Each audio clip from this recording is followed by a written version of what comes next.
다 함께 사도신경으로 우리의 신앙을 고백하시겠습니다.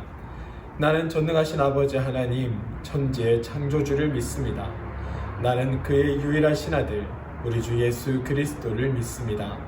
그는 성령으로 잉태되어 동정녀 마리아에게서 나시고 본디오 빌라도에게 고난을 받아 십자가에 못 박혀 죽으시고 장사된 지 사흘 만에 죽은 자 가운데서 다시 살아나셨으며 하늘에 오르시어 전능하신 아버지 하나님 우편에 앉아 계시다가 거기로부터 살아있는 자와 죽은 자를 심판하러 오십니다. 나는 성령을 믿으며 거룩한 공교회와 성도의 교제와 죄를 용서받는 것과 몸의 부활과 영생을 믿습니다. 아멘. 은혜의 하나님 감사합니다. 오늘 우리의 삶이 이어지는 이 순간에도 하나님께서 우리와 함께 계시고 우리를 돌보시고 계심을 고백합니다. 하나님, 오늘 하루 우리의 모든 일상이 하나님의 은혜 가운데 흘러갔으며 지금은 하나님의 부르심 앞에 말씀의 자리, 예배의 자리에 나와 함께 하나님 앞에 예배드리며 하나님께서 베푸셨던 그 은혜를 되돌아 새겨보는 시간을 가지고자 합니다. 하나님, 우리 가운데 임재하여 주셔서 당신의 그 은혜와 은총을 우리가 깨닫게 하시고 당신의 일하심을 바라볼 수 있는 눈들을 우리 가운데 허락하여 주시옵소서. 헛한 시간들 보내는 가운데 하나님 아닌 것들을 우리가 추구하고 또 하나님 아닌 것들을 우리가 마음에 품고 살았던 시간들이 우리에게 있다면 주님, 그런 우리의 마음을 용서하여 주시고 다시금 하나님께로 우리의 마음의 방향이 향하도록 인도하여 주시옵소서. 그래서 하나님을 믿고 살아가는 우리의 삶이 오직 주님의 일하심과 행하심으로 말미암아 복되어져가는 삶임을 경험케 하시고 그렇게 주님을 만나 살아가는 우리의 삶의 자리에서 더욱 하나님을 바라보며 만나는 복된 일들이 있게 하여 주시옵소서. 오늘 드리는 이 저녁의 예배 시간에 하나님 은혜와 은총으로 축복하여 주셔서 우리가 온전히 주님을 만나며 온전히 주 안에 살아가는 기쁨을 누리게 하여 주시고 우리가 이 시간 예배 드리는 이 자리에서 부어주시는 하나님의 은혜와 은총을 충만히 받고 살아가도록 도와주시옵소서. 나의 오늘보다 내일이 더욱 하나님을 닮아가는 시간 되게 하여 주셔서 나의 삶의 시간이 흐르고 연수가 찰수록 더욱 하나님을 만나가고 닮아가는 복된 삶으로 우리를 이끌어 주시고 그렇게 주님을 알고 주님 안에서 아름답게 살아가는 우리 모두가 되게 하여 주시옵소서. 이 저녁 부어주실 하나님의 은혜를 기대합니다. 오셔서 만나주시고 은혜로 함께하여 주시옵소서. 예수님 이름으로 기도합니다. 아멘. 다같이 찬송가 335장 함께 찬송 드리겠습니다. 크고 놀라운 평화가 내게 있네. 이 세상에는 없는 평화. 나의 영혼과 몸 주께 드립니다. 오 놀라운 나의 구주, 오 놀라운 주, 오 놀라운 주.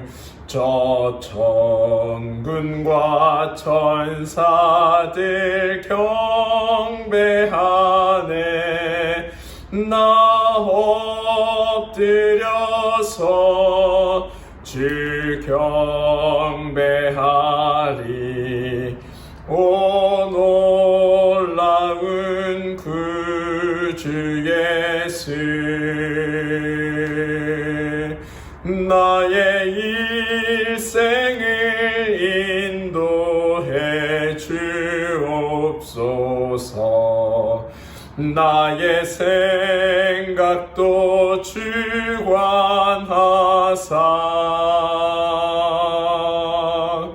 주의 뜻대로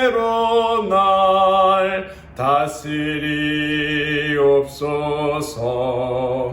오 놀라운 나의 구주,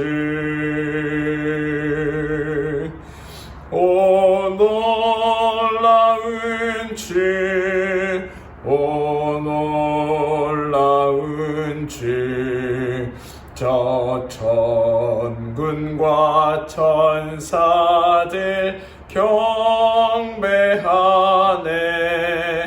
나 엎드려서 주 경배하리. 오 놀라운 구주 예수, 나의 모든 것 주님께 드리오니 주여 기쁘게 받으시사. 주의 나라 위에 성별하옵소서. 오 놀라운 나의 구주, 오 놀라운 주, 오 놀라운 주, 저 천군과 천사들 경배하네. 나 엎드려서 주 경배하리.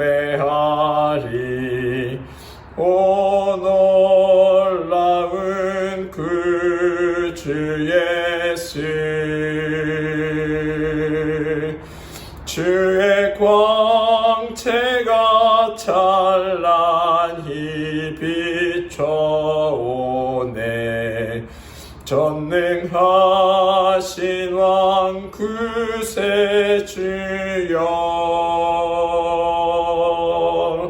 세상 끝날까지 찬양 드립니다. 오 놀라운 나의 구주, 오 놀라운 주, 오 놀라운 주, 저 천군과 천사들 경배하네. 나 엎드려서 주 경배하리. 오 놀라운 구주 예수.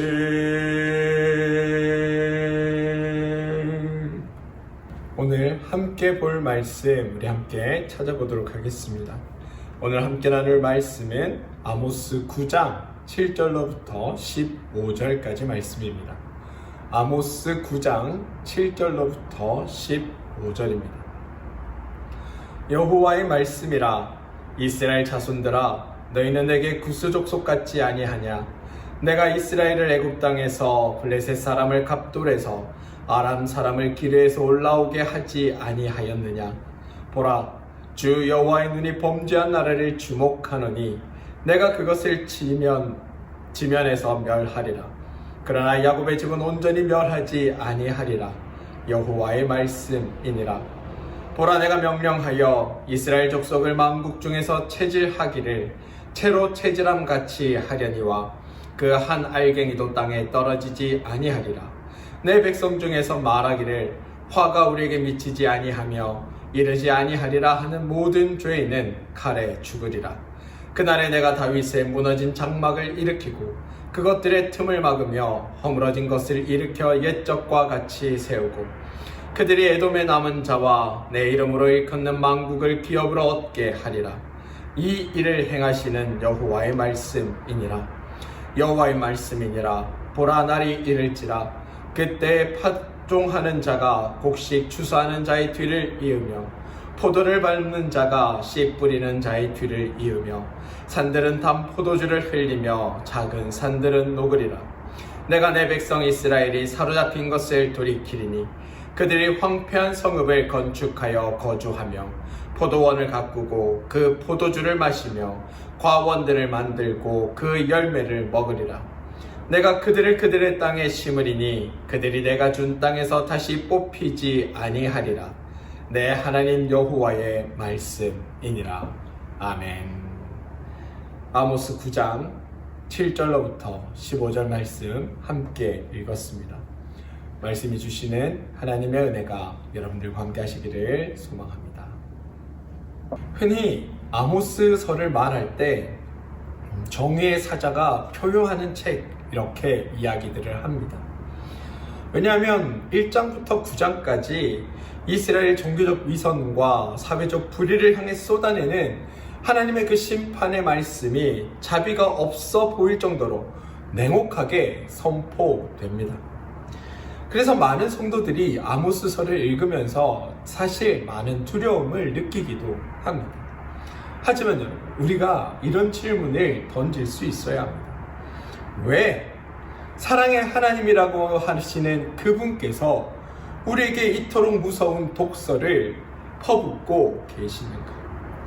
그리고 오늘 읽은 이 본문 아모스서 9장 이 7절로부터 15절까지의 본문은 그 질문에 대한 하나님의 최종 답변이기도 합니다. 하나님의 심판은 결코 감정적인 보복이 아닙니다. 그건 가짜를 걷어내고 진짜를 살려내기 위한 하나님의 정교한 계획입니다.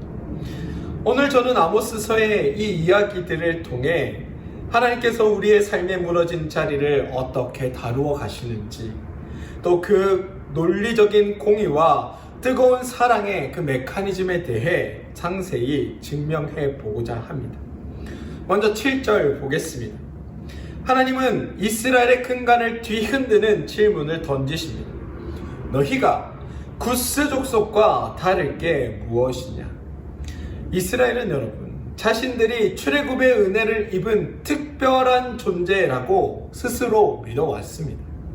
그런데 하나님은 블레셋을 갑돌에서 아람을 기르에서 인도해내신 분도 하나님이시다라고 말씀하십니다. 이 말씀의 논리는 명확합니다. 선민이라는 타이틀이 너희의 죄를 덮어주는 방패가 될 수 없다라는 겁니다. 하나님은 온 인류의 주권자이시기에 이스라엘이라 할지라도 하나님의 공의의 잣대를 벗어날 수 없는 겁니다. 그러면서도 동시에 우리는 여기서 하나님의 그 놀라운 구별의 논리를 발견합니다. 9절에 나오는 체질이라는 비유를 보시기 바랍니다. 종종 저희 어릴 때 외갓댁에 가면 곡식을 이렇게 거두고 나서 이제 채를 통해서 이렇게 채질을 하는 것들 어릴 적 했던 기억들이 있습니다. 곡식을 정제할 때 키와 채를 사용했는데요. 그때를 한번 떠올려 보시기를 바랍니다. 키질을 하면 먼저 가벼운 먼지와 쭉정이는 바람을 타고 이렇게 날아가 버립니다. 그리고 묵직한 알곡은 흔들면 흔들수록 주변 중심부로 모여들게 됩니다. 이게 신앙인이 겪는 고난을 바라보는 신학적 관점입니다. 무슨 말이냐? 여러분, 때로 우리의 삶이 고난 앞에 놓인 것처럼 흔들릴 때들이 있습니다. 그런데 하나님이 우리를 흔드시는 이유는 우리를 땅에 떨어뜨려서 버리시기 위함이 아닙니다.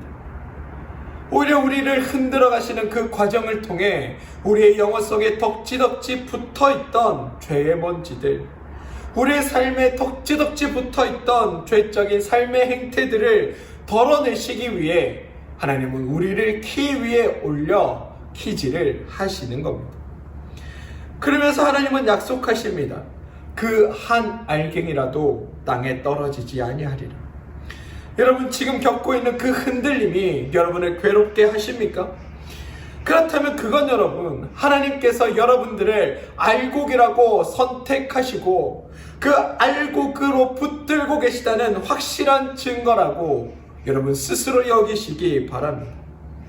쭉정이는 여러분 흔들 필요도 없습니다. 그냥 바람에 날려두면 그냥 그대로 날아가기 때문입니다. 주님은 여러분이라는 소중한 알곡을 지키시기 위해 오늘도 심판이라는 키를 들고 계시다. 저는 이 사실을 여러분들이 먼저 좀 기억해 주시길 바랍니다. 그럼 이제 심판의 키질이 끝났습니다. 그렇게 알곡이 추려지고 나면 이제 그걸로 끝일까요? 그렇지 않습니다. 11절은 여러분, 이 설교의 그 논리적인 정점에 해당하는데요. 11절에서 하나님은 이렇게 말씀하십니다. 다윗의 무너진 장막을 일으키고 그 틈을 막겠다. 여기서 주목할 단어는 성전이 아니라 장막이라는 단어입니다. 화려하고 견고한 건물이 아니라 광야 시절 하나님을 소박하게 만났던 그 순수한 신앙의 원형을 하나님께서 회복시키시겠다는 하나님의 강력한 의지라는 겁니다. 전에 제가 이런 비유를 한번 드린 적이 있는데요. 일본에는 깨지거나 금이 간 도자기를 수리하는 킨치키라는 기법이 있다고 합니다. 귀한 도자기가 깨졌을 때 장인은 그것을 쓰레기통에 던져서 버리는 것이 아니라 오히려 그 깨진 조각들을 하나하나 모아 붙인 뒤에 그 갈라진 틈새를 순금으로 메워내는 겁니다. 그리고 다시 한번 강한 불에 넣어 그 금이 깨어진 부분에 녹아 들어가 그 두 깨진 도자기가 붙게 하는 기법을 킨치키라고 한다고 합니다. 중요한 건 이렇게 수리가 끝난 도자기는 이전에 매끈했던 그 원형 그대로의 도자기는 아니지만 오히려 이전보다 훨씬 더 경이롭고 가치 있는 예술 작품으로 승화한다는 겁니다. 왜냐하면 깨진 부분이 흉터로 남기는 하지만 훨씬 더 경이롭고 가치 있는 그 금빛 문양이 그 흉터를 감싸게 되고 그것만으로 그 도자기는 새로운 작품으로 탄생하기 때문입니다. 하나님이 우리의 인생을 다루시는 방법도 여러분 이와 같습니다. 하나님은 우리의 삶의 깨진 조각들을 외면하지 않으십니다. 여러분들의 실패, 눈물, 배신, 상처, 아픔 이런 것들로 인해 갈라져 있는 인생의 틈새처럼 보이는 것들을 하나님은 은혜라는 정금으로 채워 가십니다. 그래서 여러분의 아픈 과거가 오히려 하나님의 영광을 드러내는 가장 강력한 무기가 되기도 하는 겁니다. 무너진 장막의 틈을 막으시는 하나님의 손길은 단순히 과거로의 회복을 넘어 이전보다 더 영광스러운 상태로 너희들 가운데 나타내겠다. 내가 함께하는 삶이 얼마나 복되고 아름다운지 너는 지금 상상하지 못하지만 그때로 내가 그 과거로의 회복을 이루어내겠다. 그리고 그 회복된 자리가 더욱 영광스럽게 하겠다. 이게 하나님의 선언이라는 겁니다. 마지막으로 13절로부터 15절인데요. 이 과정은 영원한 안식으로의 결론으로 우리를 이끌어갑니다. 13절의 이미지는 초자연적입니다. 씨를 뿌리는 자가 거두는 자를 앞지르고 산들에서 단 포도주가 흘러내립니다. 이는 여러분 자연의 섭리를 뛰어넘는 하나님의 압도적인 능력과 그 압도적인 하나님이 주시는 놀라운 복을 상징합니다. 그리고 15절에서 내가 그들의 땅에 심으리니 그들이 내가 준 땅에서 다시 뽑히지 아니하리라. 화분에 심긴 식물은 주인이 마음만 먹으면 언제든지 다른 화분으로 옮길 수 있습니다. 왜냐하면 그 뿌리라는 게 원래 있던 화분의 크기만큼 종속되어 있기 때문입니다. 그런데 여러분, 오늘 하나님께서 우리에게 뭐라고 선언하시냐면 우리를 화분이 아니라 하나님의 땅이라는 그 거대한 대지에 우리를 직접 심으시겠다라고 말씀하고 계십니다. 여러분, 우리의 뿌리가 얼마나 많이 뽑히며 살아왔습니까? 돈이 없으면 자존심에 뽑히고, 누군가 비난하면 평안에서 뽑혀 나오고, 환경이 어려워지면 믿음의 뿌리가 통째로 흔들리기도 했습니다. 그러나 만군의 하나님께서 직접 심으신 나무를 과연 누가 뽑아낼 수 있겠습니까? 사단도, 죽음도, 세상 어떤 파도도 하나님이 심으신 인생을 결코 뽑아낼 수 없다는 것을 저는 여러분들이 기억하시길 소망합니다. 그리고 이 약속은 우리의 의지로 이루어지는 것이 아니라 하나님 여호와의 말씀이라는 하나님의 명예를 건 보증서 위에 우리가 서 있다는 것을 여러분 꼭 기억해 주시길 부탁드립니다. 사랑하는 성도 여러분, 하나님은 우리를 체질하여 보호하십니다. 무너진 틈을 막아 우리의 삶을 재건하십니다. 그리고 결국 단단한 은혜의 땅에 우리를 심어 영원히 그 자리에 안착하게 하시는 분이 우리의 하나님이시다. 저는 그 하나님을 여러분들이 알고 고백하며 살아가게 되길 소망합니다. 하나님의 심판이란 단어 앞에 두려움을 내비치지 마십시오. 하나님의 심판을 너무 두려워하지 마십시오. 하나님의 심판은 우리를 끝장내기 위한 마지막이 아니라 우리를 진짜 알곡으로 만들어가기 위한 새로운 시작이라는 사실을 기억하시고, 오늘 내 삶에 드리워지는 어려운 상황들 앞에, 나를 뿌리채 흔들 것만 같은 상황들 앞에 오히려 더욱 감사와 기대와 소망을 품고 나가는 여러분들 되어주시길 소망합니다. 혹 우리의 삶의 자리가 무너진 것처럼 느껴지십니까? 그렇다면 오히려 기대하십시오. 하나님께서 지금 내 갈라진 틈에 은혜의 정금을 붓고 계시다라고 생각하십시오. 그래서 하나님 안에서 더욱 빛나고 찬란하고 아름다운 여러분의 인생이라는 그 멋진 삶을 멋진 도자기로 빚어내가는 여러분들 되시길 주님의 이름으로 축원드립니다. 이제 주일까지 사흘 남짓 남았습니다. 이 남은 삶의 시간들, 이 시간들을 통해 우리를 체질하시고 채우시고 영원히 심으시는 그 하나님의 신실한 손길을 경험하시고 그 하나님의 이루어 가심을 신뢰하시며 여러분의 삶에 승리하며 나가는, 그래서 더욱 빛나고 아름다운 여러분의 인생이라는 도자기를 만들어가는 여러분들 되시길 주님의 이름으로 축원드립니다. 함께 기도하겠습니다. 주님, 우리의 삶이 내 손에 달린 것이 아니라 하나님의 이루심과 인도하심 속에 있음을 다시 한번 고백합니다. 때로 우리 앞에 주어지는 삶의 어렵고 두려운 순간들이 있지만 하나님은 그 순간들을 통하여 하나님께서 만들고자 하는 아름다운 인생을 완성하고 계심을 우리가 깨닫게 하시고 나의 삶이 하나님 안에서 더욱 빚어져가는 복된 삶임을 고백하며 살게 인도하여 주시옵소서. 다른 사람이 보기에 어떨지 모르나 하나님 안에 살아가는 나는 더욱 귀하고 아름답다. 내 삶은 누구와 비교해서가 아니라 하나님이 완성하시기에 그 어떤 것보다 귀하고 소중하고 아름다운 삶이다. 이것들을 고백하시며 여러분의 삶을 이루시는 하나님을 더욱 믿고 하나님의 그 손실하신 손길을 기대하며 하나님 안에서 온전히 승리하며 나가는 우리의 삶 되게 인도하여 주시옵소서. 예수님 이름으로 기도합니다. 아멘. 다 함께 찬송가 456장 함께 찬송드리겠습니다. 거친 세상에서 실패하거든 그 손 못 자국 만져라. 고된 일 하다가 힘을 얻으리 그 손 못 자국 만져라.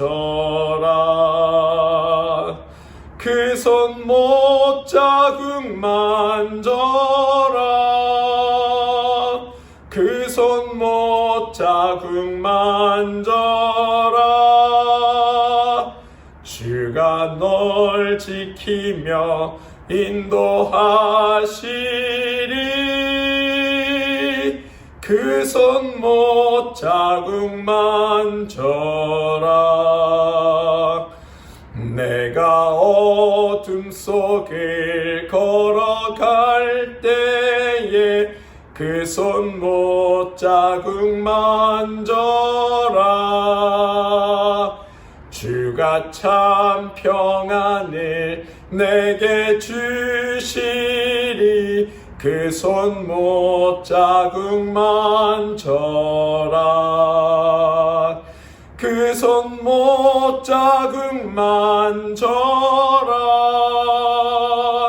그 손 못 자국 만져라. 주가 널 지키며 인도하시리. 그 손 못 자국 만져라. 내가 부활의 주 따라가려면 그 손 못 자국 만져라. 내가 주 안에서 길이 살리라. 그 손 못 자국 만져라. 그 손 못 자국 만져라. 그 손 못 자국 만져라. 주가 널 지키며 인도하시리. 그 손 못 자국 만져라. 너의 죄악의 짐 무거울 때에 그 손 못 자국 만져라. 마음은 열고서 주를 모셔라. 그 손 못 자국 만져라. 그 손 못 자국 만져라. 그 손 못 자국 만져라. 주가 널 지키며 인도하시리. 그 손 못 자국 만져라. 지금은 우리를 사랑하시되 자기 목숨을 내어주시기까지 사랑하신 예수 그리스도의 그 큰 사랑하심과 말씀 하나로 세상을 창조하신 창조주 하나님의 그 크신 능력과 우리가 어디에서 무엇을 하건 우리의 삶을 살피고 보호하시며 가장 복된 길로 인도하시겠다고 약속하신 성령님의 인도하심과 이끄심과 은혜 베푸심 안에서 내 삶을 온전히 드리고 하나님께서 내 삶을 이루어가고 완성하신다고 믿고 그 완성하시는 마지막 자리에 우리가 더욱 복되게 하나님 나라를 이루어가며 하나님 나라에 심긴 하나님 나라 백성으로 살아가겠다고 하나님이 그렇게 우리를 완성하실 것이라고 믿고 오직 주님만을 따르겠다고 결단하는 이 말씀을 들은 모든 교우들과 그 권속들 머리 위에 지금부터 영원토록 함께 하시옵기를 간절히 축원하옵나이다. 아멘.